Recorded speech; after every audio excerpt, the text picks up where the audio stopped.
నమస్తే, అందరూ బాగుండాలి. ఇక్కడ మనం చూస్తుంది గంగా హారతి అండి. అయితే ఇప్పుడు మనం చూస్తున్న ఈ వీడియోలో కాశీలో గంగా హారతిని ఈ ఘాట్లోనే ఎందుకు ఇస్తారు, కాశీలో మొత్తం ఎన్ని ఘాట్లు ఉన్నాయి, అలాగే అసలు ఈ గంగా హారతి స్టార్ట్ చేసి ఎన్ని సంవత్సరాలు అయిందని దాని గురించి మనం ఈ వీడియోలో తెలుసుకోబోతున్నామండి. గంగా స్నానానికి అత్యంత ప్రసిద్ధి చెందిన కాశీలో స్నానఘట్టాలు కూడా ఎక్కువే. ప్రతి స్నానఘట్టం ఒక అత్యంత మహిమాన్వితమైన పురాణ కథనంతో ముడిపడి ఉంటుంది. వారణాసిలో సుమారు 100 వరకు ఘాట్లుంటాయి అంటండి. వీటిలో కొన్ని స్నానానికి, కొన్ని దహన సంస్కారాలకి ఉపయోగిస్తారంట. వాటిలో ప్రధానంగా చెప్పుకోవాల్సింది దశ అశ్వమేధ ఘాట్. కాశీ విశ్వనాథ మందిరం పక్కనే ఉంటుందండి ఈ దశ అశ్వమేధ ఘాట్. ఈ దశ అశ్వమేధ ఘాట్ అనేది యాత్రికులు, పూజారులు, వర్తకులతో నిరంతరం రద్దీగా ఉంటుందండి. ఈ ఘాట్లోనే ఎప్పుడు మనకి ఇలా గంగా హారతి ఇస్తారండి. అయితే ఈ ఘాట్కున్న ప్రత్యేకత ఏంటంటే, ఇక్కడ బ్రహ్మదేవుడు స్వయంగా 10 అశ్వమేధ యజ్ఞాలు చేశాడని పురాణ కథలు చెప్తున్నాయండి. ప్రతిరోజు సాయంత్రం ఇక్కడ పూజారులు అగ్ని పూజ చేసి శివుణ్ణి, గంగమ్మను, సూర్యుడిని, అగ్నిని, విశ్వాన్ని కొలుస్తారంట. ఇక్కడ నిర్వహించే గంగా హారతి చూడడానికి 2 కళ్ళు చాలవండి. సుమారు 45 నిమిషాల పాటు జరిగే ఈ హారతి అత్యంత శోభాయమానంగా ఉంటుంది. గంగా నదిలో పడవల్లో ప్రయాణిస్తూ ఈ హారతిని చూస్తుంటే ఆ ఆనందం మాటల్లో చెప్పలేరండి. అంత బాగుంటుందండి. ఖచ్చితంగా ఒకసారి ఇలా మీకు నచ్చితే ఇలా చూడండి. అలానే కాశీలోనే పడవలు మాట్లాడుకొని నదిలో నుంచి చూడండి, సూపర్గా ఉంటుంది. మేము ఒకసారి అంతే చూసాము. అలాగే కాశీలో ఈ గంగా హారతిని ఎన్ని సంవత్సరాల నుంచి ఇస్తున్నారనే దాని గురించి ఇప్పుడు మనం తెలుసుకుందామండి.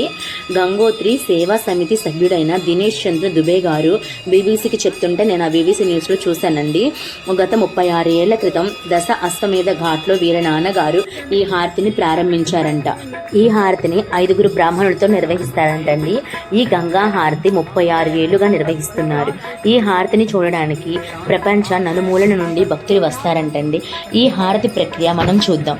మొదటగా 5 గంటలకు ఘాటంతా శుభ్రం చేసి తర్వాత గంగాదేవి విగ్రహాన్ని తీసుకొచ్చి అలంకరించి గంగా పూజ చేసి ఆ తర్వాత హారతిస్తారంట. లోకక్షేమం కోసం గంగా హారతిని నిర్వహిస్తున్నారంటండి. అలాగే ఈ హారతిని ప్రారంభించడానికి ముఖ్య కారణం 25 సంవత్సరాల క్రితం గంగా నది చాలా కాలుష్యంతో నిండిపోయి ఉండేదంటండి. అంటే చాలా కలుషితంగా ఉండేదంటండి గంగా నది. అందుకని చెప్పి మామూలుగా గుడిలో ఇచ్చే హారతిని వీరు ఇక్కడ తీసుకొచ్చి ఇక్కడ ఇచ్చేవారంట. అలానే ఇక్కడ ఎందుకు ఇస్తున్నారంటే, గంగ ఒక నది మాత్రమే కాదు, మనందరికీ తల్లి లాంటిది అని జనాలకు తెలియజేయడానికి వీళ్ళు ఇలా హారతి ఇస్తున్నారంటండి. చాలా మంచి పని కదండి. అలాగే దేశం మొత్తం మీద హరిద్వార్లో తప్ప మరెక్కడా హారతి ఉండేది కాదంట.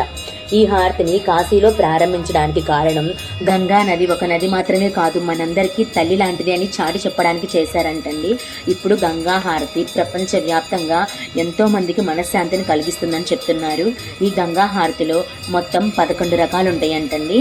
అందులో భాగంగా భగవంతుడికి మేలుకొలుపు, స్నానం, నైవేద్యం, పూజ వంటివి కూడా ఉంటాయంట. హారతి వల్ల మనాంతరాళాలు సిద్ధవుతాయని చెప్తున్నారండి. ఈ గంగా హారతికి మొత్తం 55 నుంచి 1 గంట సమయం పాటు పడుతుందంట. ఈ హారతిలో బ్రాహ్మణులు చదివే మంత్రాలలో అందరి దేవతల ప్రస్తావన ఉంటుందంటండి. ఇదండి ఈ వీడియో. హారతి గురించి నేను తెలుసుకొని మీకు చెప్పగలిగాను. ఈ వీడియో కనుక మీకు నచ్చితే ప్లీజ్ లైక్ చేయండి, షేర్ చేయండి అండ్ నా ఛానల్ని సబ్స్క్రైబ్ చేయండి. Thank you so much.